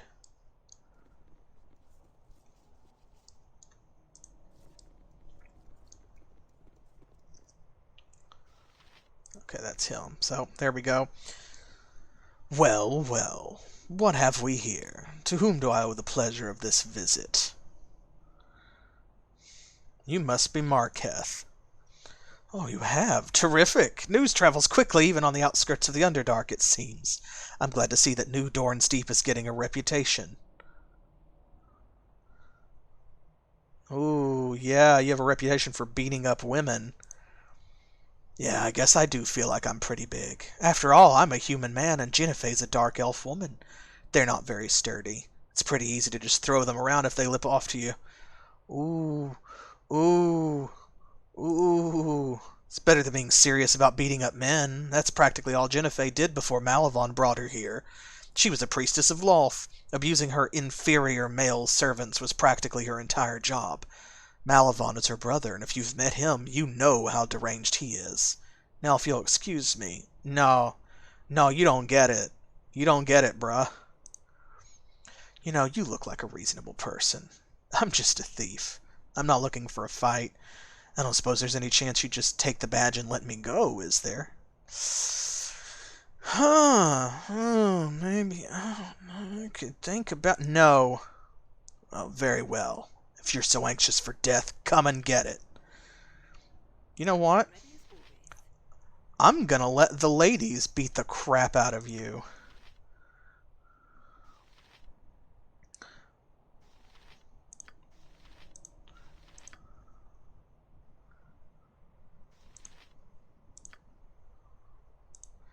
Ladies, take it away. There. Suffer, you loser. Okay. I'll do my best to keep There we go.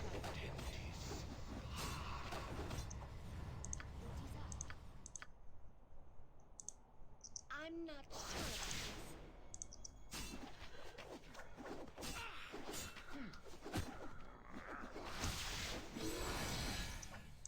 Well, okay. Looks like we need a little magical intervention. You have my undivided attention. Oh, good. I was hoping so. Let's see. Well, we have this Lance of Disruption. To the butcher's work then.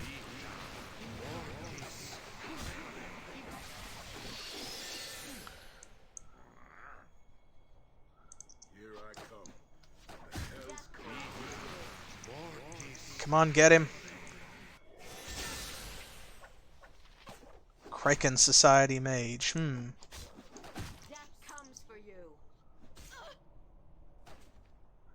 I'm on it. Shoo-wee. Oh, there's more of you. Great. This one's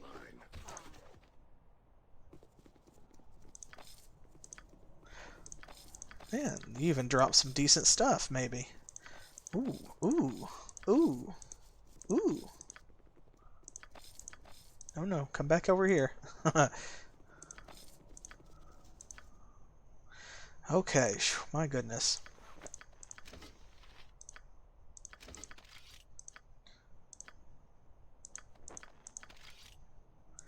There we go. I think that's all of the magical stuff.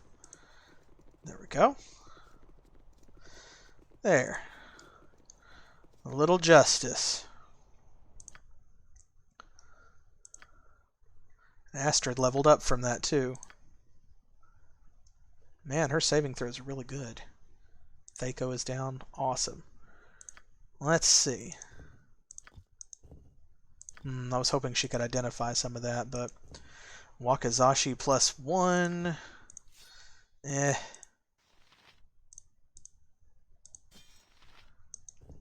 Black Dragon Scale. Ooh, this armor was crafted by the dwarven smiths and priests of Clan Battlehammer when one of their own, Bruinall, led a band of heroes in the defeat of a black dragon far to the south. Some dwarves turned up their noses at the thought of wearing armor made from the remains of a dragon, but Bruinall proudly wore the armor until the end of his days. Nice. That's actually pretty good armor. I don't think anybody in this party can wear it, or, you know, like, they've already got something better. But let's see. Bracers of Defense AC 6. Static Dagger +1. Robe of Infusing. An extra first level wizard spell. Isn't that what she... No, let's see. Is that this one?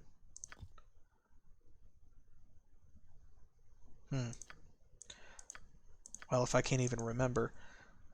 Armor class +2. Maybe... I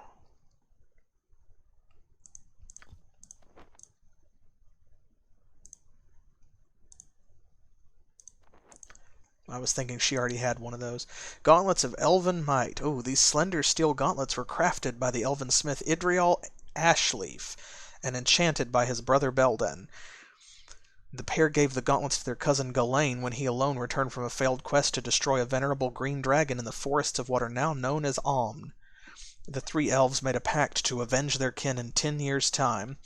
The subsequent adventures of the trio were immortalized in Meridor of Waterdeep's epic Three Avengers ballads. The songs, 16 in number, tell all of the adventures that the group went on. From the Ballad of the Goblin King to the Ballad of Green Knight, every deed is retold. Unfortunately, the history of Galain's gauntlets end with the final bars of Green Knight. The rest is shrouded in mystery. Ooh. Multi- or dual-classed fighter. Strength 1851, AC 1, saving throws +1. Well, you know what that means. You know what that means. He can wear them. Nice. Nice, nice, nice, folks. The Salamander's Tongue +3. Whew. It's a lot of reading.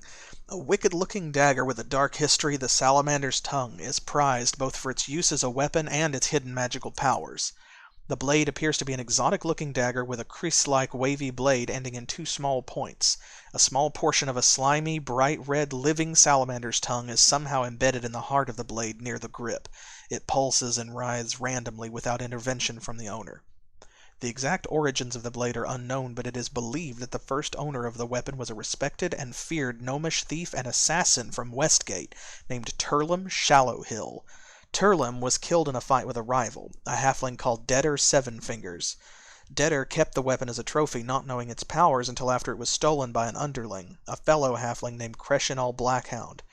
Creshinal fled to Selgaunt with the dagger for 5 years, relying on its powers to hide him from divination. Creshinal lost the dagger in a botched gambling scam and was killed by Deader's agents within the month. Deader attempted to reclaim the dagger from the Sembian criminals who'd captured it. He succeeded at routing the thieves and reclaiming his dagger, but he focused so much attention on the blade that he didn't notice the Sembian criminals had employed a priest of Mask to infiltrate and break down his interests in Westgate. The ensuing war between the Westgate and Selgaunt factions ended when the priest of Mask, Piter the Feeble, made the two sides so paranoid that they ate themselves away from the inside. Piter grabbed the dagger when he had the opportunity and escaped to Hillsfar, confident that the unorganized demi-human supporters of the late Deader Sevenfingers wouldn't follow him to a place so hostile to their kind. In yet another scam, Piter sold the blade to a Mulmaster Hawk while luring other potential buyers to an auction in Hillsfar. Piter and his associates murdered the buyers at the fake auction and made off with the cash, hiding under the cover of an amulet of non-detection.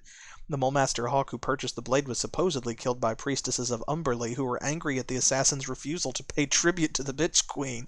Years of factional fighting between the Umberlents are believed to have transported the blade as much as 3,000 miles away from its humble beginnings in Sembia. The whereabouts of Piter the Feeble and his goons are currently unknown. Gosh, what a drama! Wow. Wowie. Okay. Save versus poison +3, non-detection, fire resistance 10%, and a 20% chance of plus 1d4 fire damage, and it's a +3 weapon. Phew. Well, that's better than this. Well, I guess we've got it now.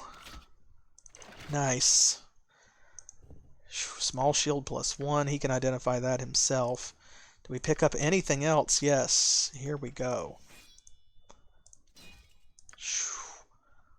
Lord, all this treasure, folks. Ring of the Gorgon. Wearer is turned to stone. Well, we won't be putting that on. Huh. A powerful mage enchanted this ring to prevent petrification under the breath of his prized herd of Gorgons. Zilzanzer the Magnificent raised Gorgons for their blood. What kind of name? Which he sold to safety-conscious castle owners who used it to block ethereal travel. Zilzanzer was petrified over a dozen times, each time being brought back by his faithful assistant's use of stone-to-flesh scrolls. Zilzanzer eventually decided that he should make an item to protect him from petrification. The result was the Ring of the Gorgon. Sages believe that Beshaba must have smiled upon Zilzanzer when he was born, for he was turned to stone when he put on the ring. His assistant dutifully read the stone-to-flesh scroll, bringing Zilzanzer out of his stone form. Unfortunately, Zilzanzer died in the process, this time forever. My goodness gracious. That is unfortunate.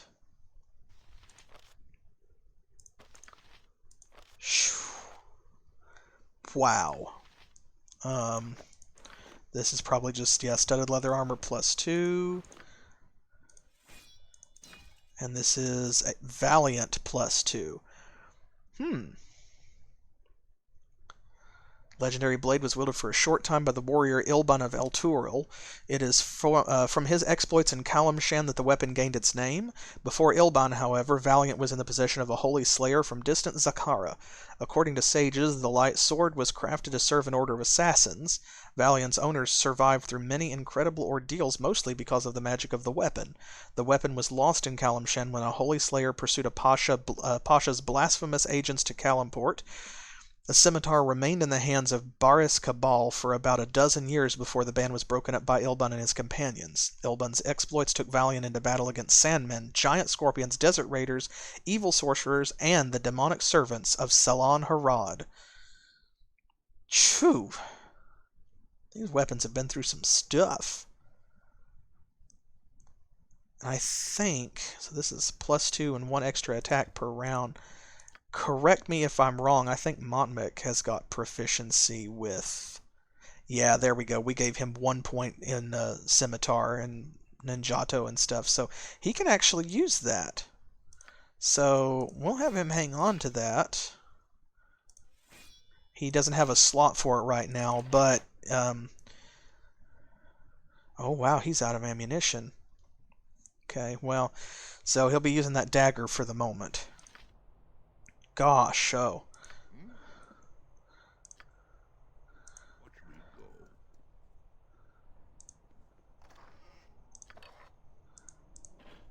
Odd masks line the walls of this room. Their features are void of emotion. golem building book. Oh, that's right. We're out of potion room.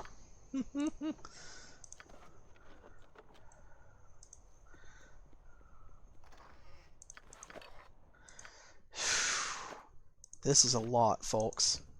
Studded leather resistance +3. Ooh, nice. Nice, nice, nice.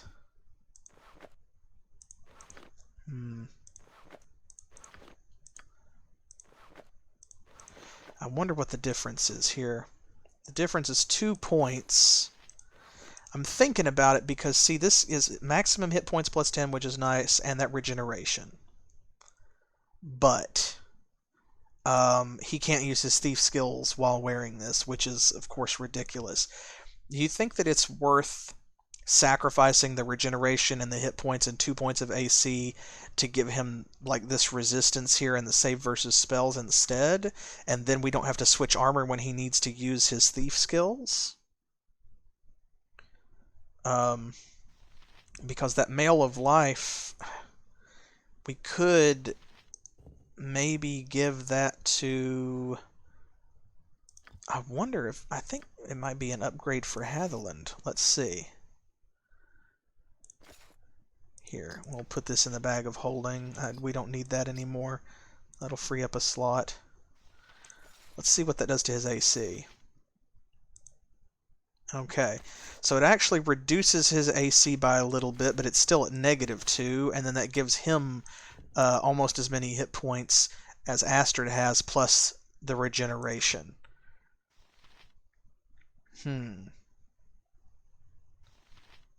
What do y'all think? Because I'm thinking that might be the way to go, right there. Especially because he just got these gauntlets too, and so that'll help balance out his AC a little bit.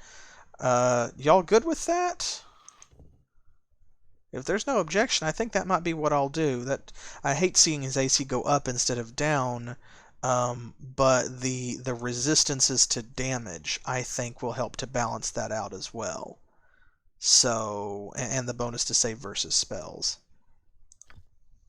Yeah. Let's do that then. Potion. Potion. Some more potions.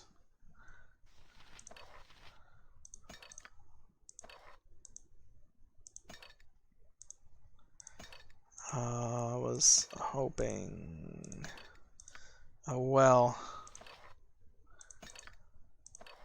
Yeah, it just can only hold so many items, period. I was hoping that if we already had a stack started, that we might be able to, you know, maybe that it would count. It would just stack with what was already in there. Okay, let's evaluate. Marketh's personal chambers. We're going to loop back around here and then go back down and talk to Jennifer.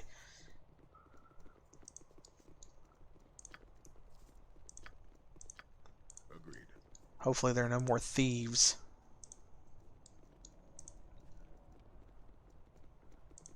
If there are, I guess at least they only carry money that we care about. Oh, this huge bell appears to have been recently restored. Not sure why. This throne is relatively new and seems to be too big for a dwarf to sit in. Marketh had that made for him, I'm sure. Okay, well, that's all there is to this floor. Let's head back down and talk to Jennifer.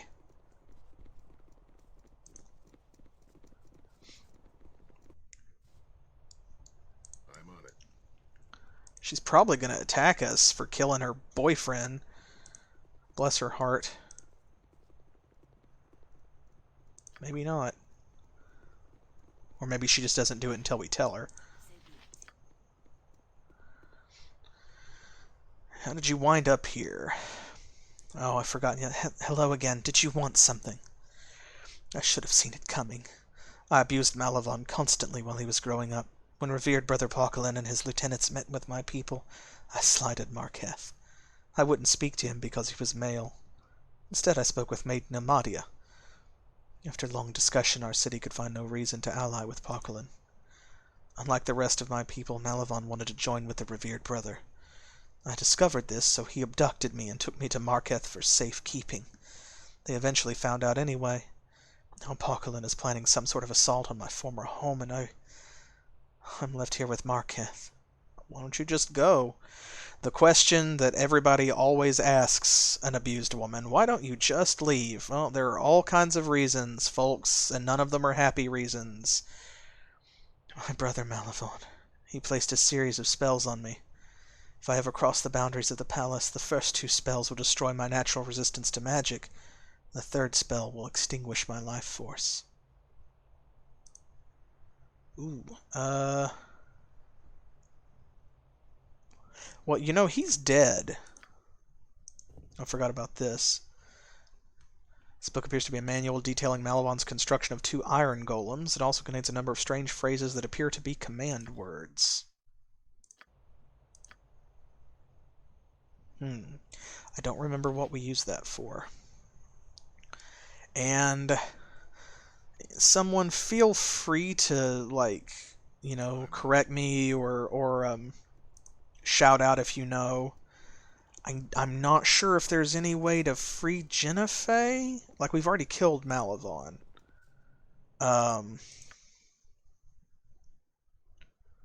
So, like, I legitimately just don't remember. Agreed. There may be a way. Oh, actually, hey, we should talk to Collard, too. Sam, you tell him. I'm listening. It's a dangerous place. Okay, well, yes. Thank you, we knew that.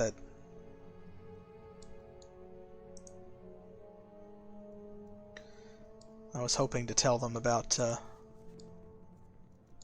Oh, Mr. Room. Haha!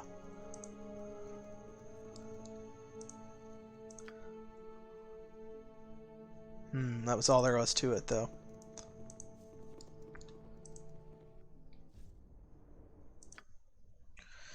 Let's see, the gem cutter's house. Let's go and tell this guy. Norrell, I think was his name. Because we've got to go around here anyhow in order to go to the oubliette. So let's go tell him that Marketh is dead, and maybe he will tell us something else useful.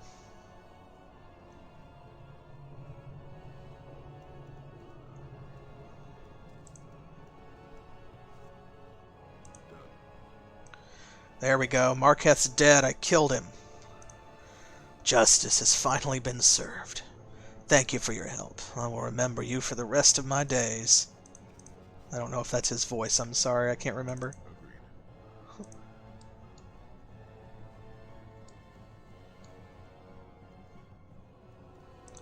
And this goes to the Artisans District? It's not labeled on the map, but yeah. I'm on it. That's where we decided to wait until later. I'm on it. Alright, let's go down here and deliver these potatoes. Some potatoes. Taters, spuds. Mash 'em, fry 'em, stick 'em in a stew. Agreed. Tarnhelm. Brought you some food from the palace. Oh, I'll be damned. I never would have expected anyone to help us. You don't seem half bad to me. Perhaps you could help us with something else. For 160,000 experience points, I will do whatever you want. My people are located a short distance from here in a camp. The Umber Hulks are having trouble finding it for now, but they won't for long. If you can make it there, you can seek shelter. Of course, we'd appreciate it if you could defend us from the Umber Hulks. Go to the northeastern corner of the pit. There's a plateau there. If you walk around there for a while, the Hulks will eventually come looking for you. I can feel them burrowing below us even now. Once you get through, you can enter the twisting tunnel maze on the other side. Use the glowing red gems to find your way to our camp. Yeah, why don't they follow it if it's so easy? Well, you see, the Umber Hulk eyes can't detect red light very well, especially when they're burrowing. They have strange, clear skin on their eyes that protect them from debris when they rush around. It's very difficult for them to detect the gem's particular tint of light. Fascinating. Alright, and we got some more levels. Sana got a weapon proficiency. And 1st and 6th level spells. Hey. Let's see.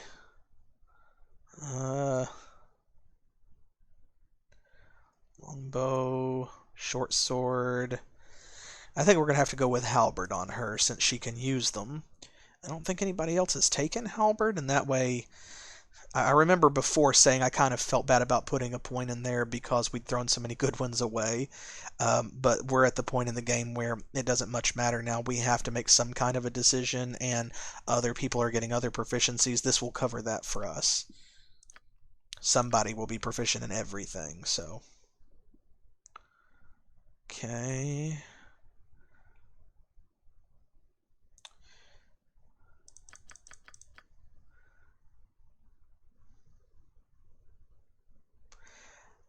We haven't had to unlock anything in a while, and we're at 100 points, but still.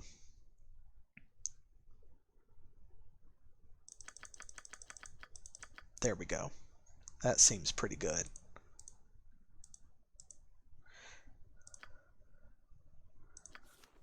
Alright, let's go over here.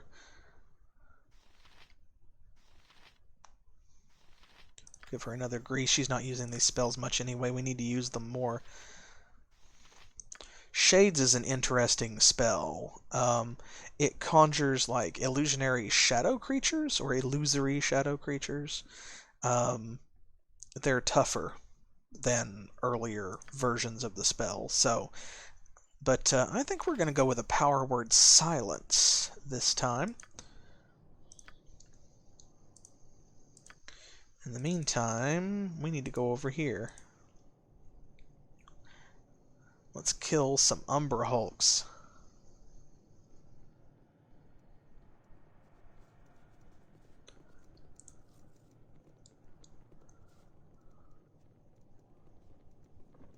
Oh, there they go. Actually, let's take this middle one first since they're separated. Go, come on.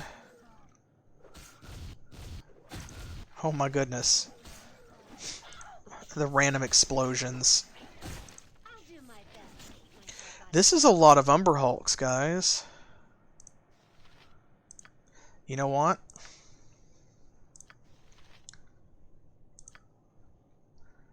Let's, Come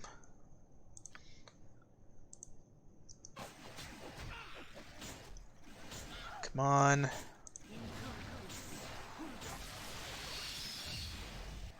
Ooh, that was almost perfect. Let's do it again.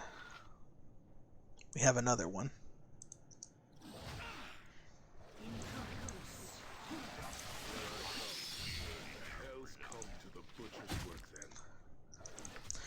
Shoo-wee.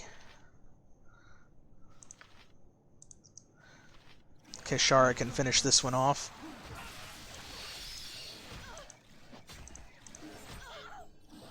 Leave me alone.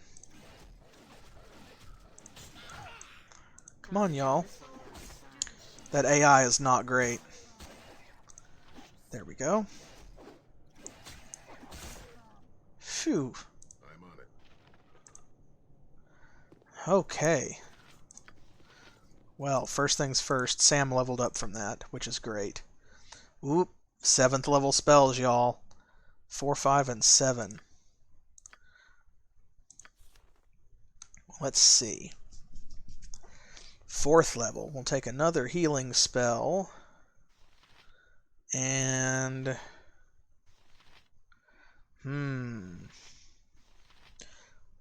How about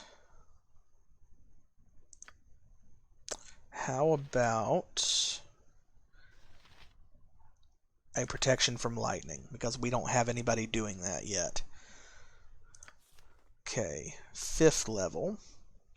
We have a mass cure light wounds. We have a flame strike.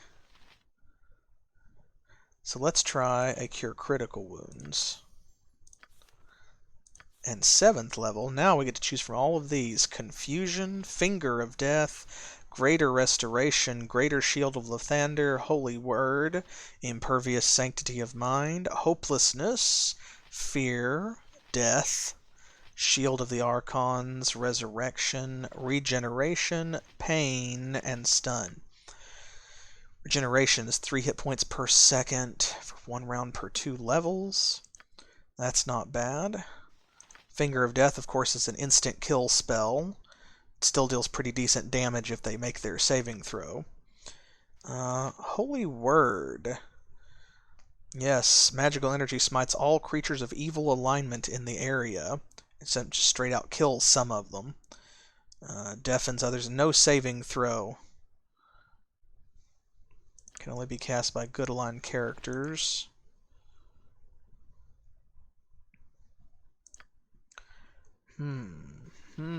Shield of the Archons. Absorbs magic.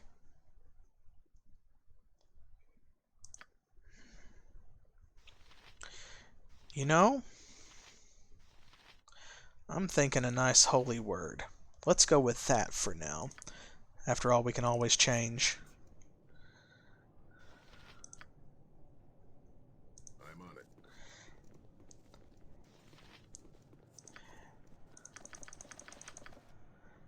Okay, and then...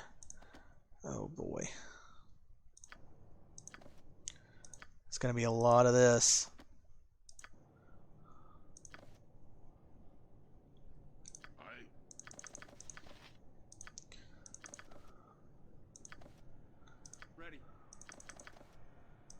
Come on, y'all.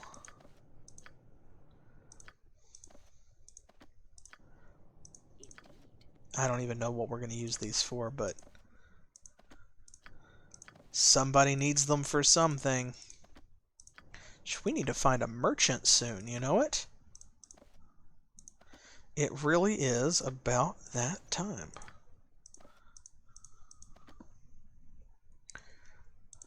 Shoo-wee.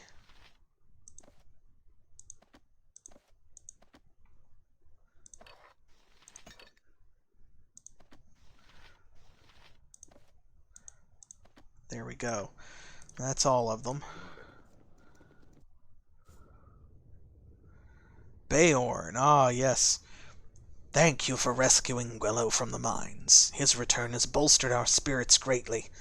If we can keep out of harm's way until the Ember Hulks have passed, we will have a good chance of recovering. Okay.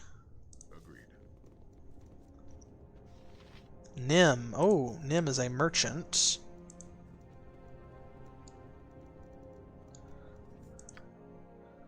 Okay. I think this is going to be a relatively small map. Like, we don't actually have to navigate the maze. Dirty Lou.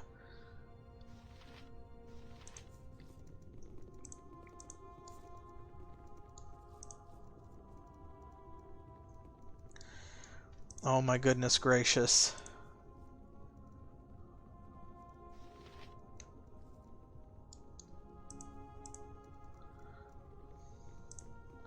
Oh, I like that peaceful music.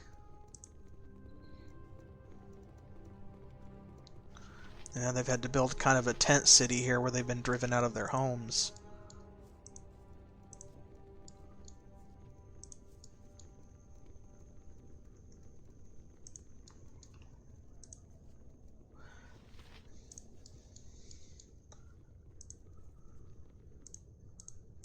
Okay.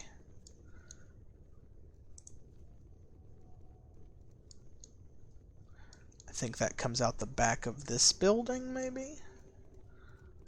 Or does this just go around? Okay, that just goes around. These standing stones hum with a low tone. They appear to have been crafted from clay, even though they are clearly made of extremely dense stone. The telltale handprints of sculptors are obvious across the surface of the pillars. Ah, okay. This is probably like their holy sanctum area, because this is where both of the priests are. We'll have Sam talk to them then. He says the same thing. Thank you for rescuing me from the mines. Now that Shikata is dead, we are one step closer to saving our people. You have our gratitude. Okay. Okay, well, we're just glad you're safe. For 160,000 experience points, we are very glad you're safe. Wowee. Phew. Okay. There's an inn. Temple. Dirty Lou and Nim. I love that. Well, we are going to need to sleep. We are going to need to sell some stuff. So I just said a moment ago that it's about that time. Speaking of things being about that time, I think it is, well, it's about time for us to say goodbye for this weekend. That'll do it. We have done a lot. We have freed the Sverfneblin from the salamanders and from their other oppressors, so you can marketh that down. Man, I wish we could save Jennifer too, or do something else with her, and I still feel bad about those slaves, but at the same time, you know, they were blinded by Malavon. He was crazy. Who knows how else he'd mistreated them. It's entirely possible that, you know, it was almost a relief for them, but I still feel bad. So this is kind of a heavy episode. I may have to put some trigger warnings on this video when I upload it. So, and in the meantime, between now and when we come back next weekend, Saturday, 7 p.m. Eastern Standard Time, that's New York and Miami time here in the U.S., feel free to tweet at me or leave a comment on YouTube, message me here on Twitch, visit me on Pillowfort or the Facebook page. All of those are linked back and forth to one another. And in addition to liking and subscribing, which really helps me out, you can also message and or leave a comment and tell me if you know what to do with that golem book, or if there's anything that we missed, maybe anything else we can do with Jennifer or any of these other characters here before we move along to the Fallen Temple and confront Brother Pokelin. That's where we'll be headed next, after we sell off some of this junk. Oh my goodness, we are carrying so much treasure. So, I'm not upset, we just need to convert it to cash. Hopefully Nim and Dirty Lou will have some interesting things for us to buy, as well as taking this stuff off of our hands. We will find out in our next episode of Icewind Dale, and until then, I'm so glad that y'all are a part of my party. We could not go on this adventure without you, so, as always, thanks for playing.